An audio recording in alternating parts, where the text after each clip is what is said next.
Menurut sabda Nabi, Rasulullah Shallallahu Alaihi Wasallam telah bersabda,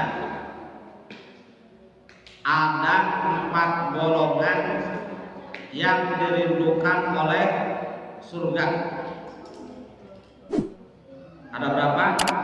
4. 1. Apa 1? Orang yang membaca Al-Quran. 2. Orang yang memberi makan kepada orang yang lapar. 3. Orang yang menjaga lisan. Yang keempat, orang yang berpuasa di bulan suci Ramadan. Nah, ini sangat unik, menurut.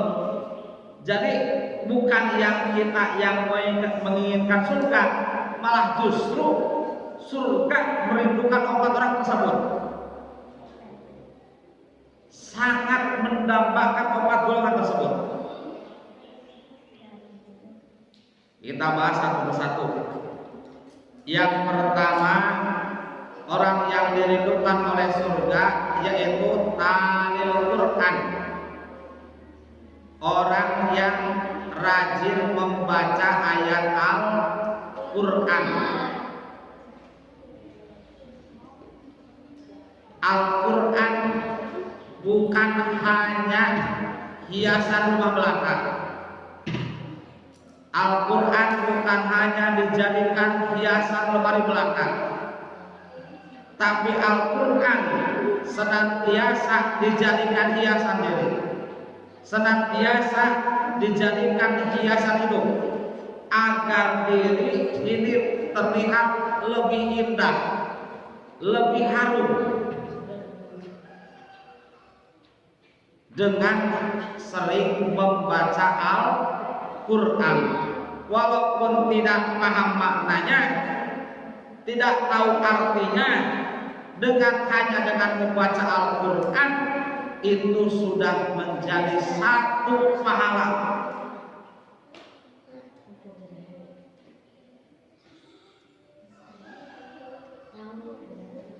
Al-Quran itu definisinya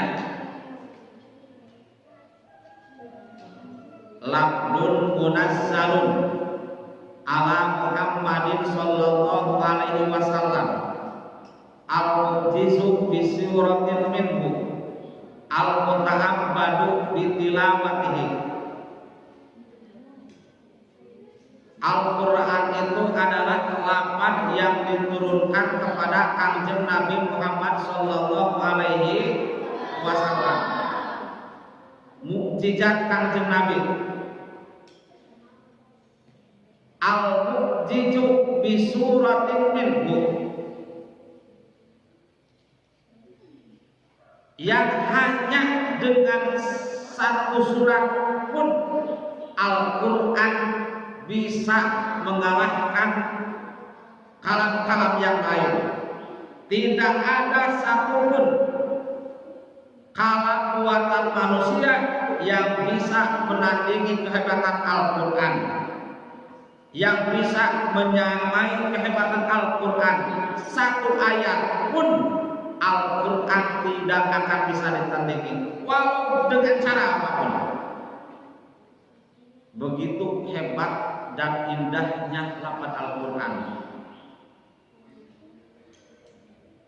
Al-muta'abbadu bi tilawatihi, yang dengan membacanya itu menjadi ibadah. Jadi maka terutama di bulan suci Ramadan ini, perbanyaklah kita semua membaca ayat suci Al-Quran. Minimal sehari berapa lembar, mau 1 lembar, 2 lembar, 3 lembar, 1 juz, 2 juz. Yang penting kita sering tiap hari baca Al-Quran untuk menghiasi diri, agar agar diri terlihat lebih indah, lebih istimewa, berkualitas dengan rajin membaca Al-Quran. Sebab ini, kalau orang itu ada empat.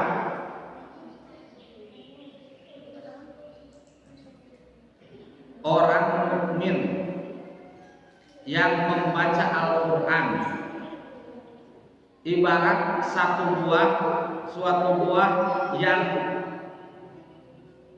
harum dan manis.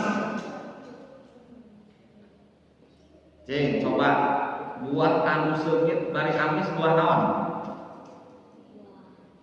Seorang mukmin anu rajin maca Al-Quran ibarat hiji buah anu buahana seungit bari amis saperti naon?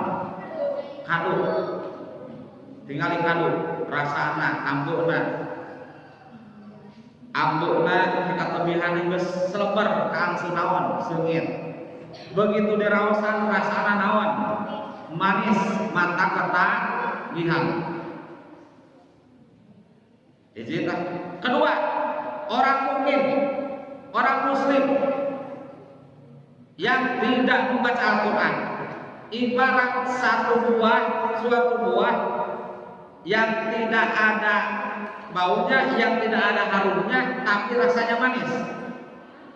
Buah angsul nama ke ayam biasa tapi rasanya manis sampai naon? Korma, naon deh? Apel, samangka, di angsulan mah biasa menawon, tersengit, tapi dirasaan amis. Berarti eta mukmin anu tara maca Al-Quran. Katilu, orang fasik yang membaca Al-Quran ibarat buah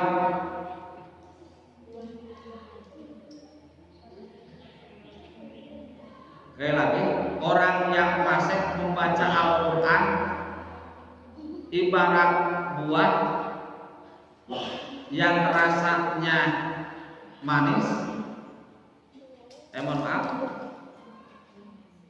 orang fasik yang membaca Al-Quran ibarat satu buah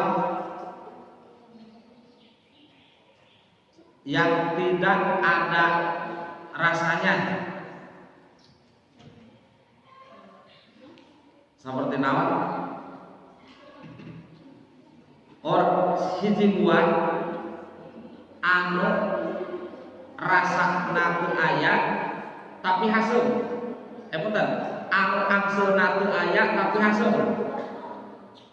Naon? Ari angsul natu aya tapi pasti asa teh naon? Hasem, pahit. Ibarat lobi-lobi ningali. Tina penampilan lobi-lobi menipu, katingalina beureum. Terus buleun indah pasti asaan teh naon? Asem. Anu kaopat orang fasik anu tara membaca Al-Quran ibarat hiji buah anu angseutna teu enak, rasana naon? Hasem, pahit. Keur teh angseutna teu enak, bari rasana hasem atawa pahit. Ibarat naon eta? Ibarat hamdolah nya. Ai hamdolah teh hiji buah anu rasana hasem tapi sarasana hasem bari angseutna teu enak teu sedap. Makanya hiasi diri kita dengan sering membaca ayat suci Al-Quran. Insya Allah seorang mukmin yang rajin membaca Al-Quran, yang sering membaca Al-Quran, rasanya manis, harum, insya Allah. Maka orang yang sering membaca Al-Quran itu sangat dirindukan oleh surga. Yang kedua, orang yang dirindukan oleh surga wa mut'imul ji'an, orang yang memberi makan kepada orang yang kelaparan, orang yang memberi makan kepada fakir miskin, orang yang memberi makan kepada jompo, kepada orang yang kurang ekonomi. Ini sebagai bentuk kepedulian sosial, bentuk kepedulian sosial terhadap sesama.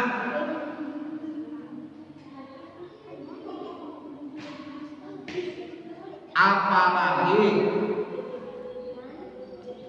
di bulan suci Ramadan ini merupakan suatu kesempatan kita bisa memberikan makanan kepada orang yang lapar dengan memberikan takjil. So, mereka teh kudu nama kurang dinawan dipasihan. Lamun beli es buah tehnya ulah hiji 5 sekali besar teh bagi batur pandirinya ada, insya Allah dengan memberi makan kepada orang yang lapar, maka di sana ada nilai positif, ada nilai lebih. Beda jeung kieu maredahar kajama anu naon war beda ditarima naon ge. Eta contoh, urang teu lapar. Keur lapar teh diberedahakeun. Tah, pan katarimakeun, alhamdulillah. Keur haus diberi minuman, pan katarimakeun. Beda halnya dengan memberi makan kepada orang yang kenyang, sedekah kepada orang yang kaya. Bukan tidak akan menjadi satu kebaikan, tetap menjadi satu kebaikan, tapi beda nilainya dengan memberi makan kepada orang yang lapar. Itu yang kedua. Yang ketiga, orang yang dirindukan surga wa hafidil lisan, menjaga lisan dari perkataan yang tidak baik, menjaga lisan dari perkataan yang tidak bermanfaat. Yang keempat, wa shaimin fi syahri Ramadan, orang yang berpuasa di bulan suci Ramadan. Mudah-mudahan kita semua senantiasa, terutama dalam menjalankan ibadah puasa ini, kita senantiasa dirindukan oleh surganya Allah Subhanahu wa Ta'ala. Akhir kata, mudah-mudahan pembicaraan dari awal